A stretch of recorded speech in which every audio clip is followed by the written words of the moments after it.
Ya, Ketika Ruslan Buton mengeluarkan statement pidatonya, apa itu bisa dikatakan makar? saya bilang pemimpin yang dewasa itu adalah pemimpin kalau yang mendengarkan kritik, dia kemudian akan menjadikannya bahan introspeksi.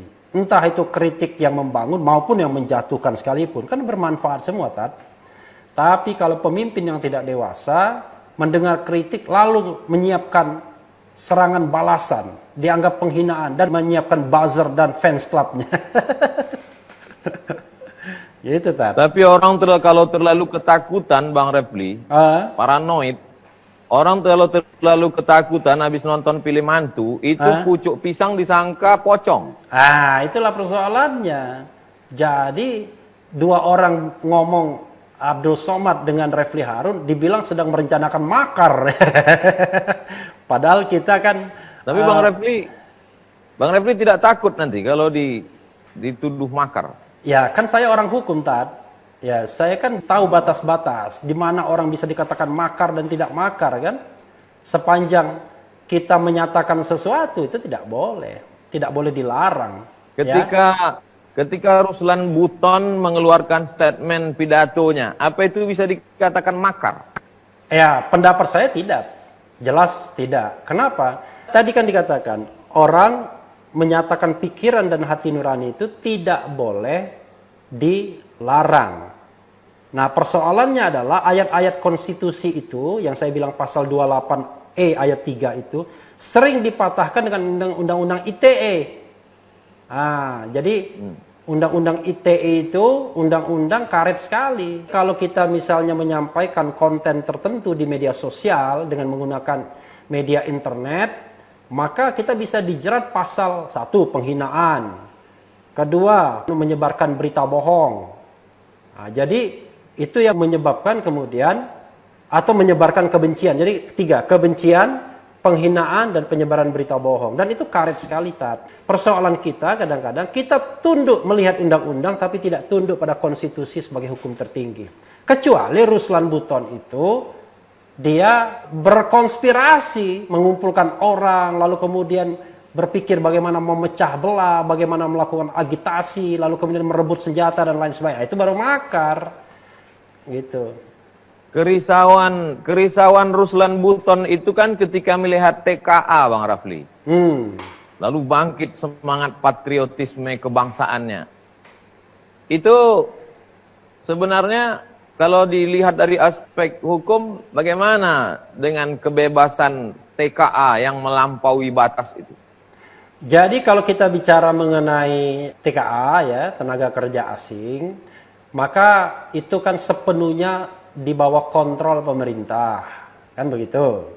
Nah, ketika pemerintah mau mengambil kebijakan, ya harusnya dia memperhatikan beragam aspek. Salah satunya aspek kepantasan dan keadilan. Misalnya kan begitu. Kalau pembentukan kebijakan begitu kan, Tat, kita bicara keadilan, kepantasan, ya kan, keterbukaan. Di tengah pandemi COVID-19, di mana kemudian orang kehilangan pekerjaan, kan begitu.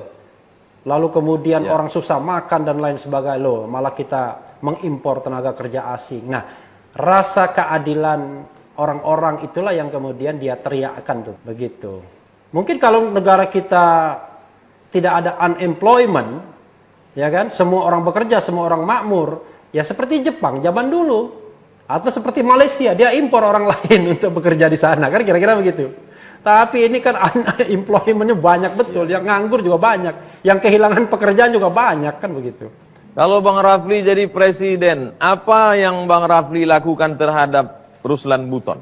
Wah, luar biasa ini pertanyaan berat sekali. Saya undang Ruslan Buton, biar dia ngomong di depan saya, mau apa dia. Kan begitu kan? Daripada dia susah-susah kan? Undang saja Ruslan Buton. Jadi gini, Tat. Kadang-kadang ini porsi ustadz loh, tapi ini kan saya berkontemplasi saja. Saya kadang-kadang heran dengan penguasa ya, kepemimpin bangsa. Kenapa dia selalu ingin mendengarkan orang-orang yang sepaham, searah dengan dia. Tidak mau mengundang orang-orang yang berbeda pendapat. Kalau orang-orang yang sepaham dan searah kan nggak perlu di treatment lagi, sudah dengan sendirinya. Harusnya kan yang perlu didengarkan adalah orang-orang yang berbeda pendapat. Tapi saya kira dimanapun, Tat. Saya mengalami juga, Tat. Kan saya juga, ya dalam masa tertentu pernah diundang di istana gitu ya. Bahkan saya 4 bulan pernah menjadi staf khusus Menteri Sekretaris Negara Pratikno. Tapi saya mengundurkan diri setelah itu. Saya merasakan betul, kalau pendapat kita sama, teman. Kan begitu? Kalau pendapat kita berbeda, dalam tanda kutip, lawan. Kira-kira begitu, Tat. Ya. Makanya saya bilang memang gak gampang jadi pemimpin ini ternyata. Berjiwa besar, ya, berlapang dada itu sulitnya minta ampun sepertinya, Tat. Gitu. Jadi saya bisa tanya lagi sama Ustadz? Atau masih ada pertanyaan lagi sama Ini Ustadz? Bang Refli. Iya. Sekarang ini kalau kita buka media, Iya. hampir setiap hari itu saya dapat postingan tentang anti PKI, ketakutan bangkit PKI, segala macam. Ini isu PKI ini sebetulnya memang ingin bangkit ada, atau hanya sekedar pemikiran, bukan gerakan, atau isu ingin memecah belah kebangsaan? Apa sebetulnya yang terjadi? Pengamatan Bang Refli.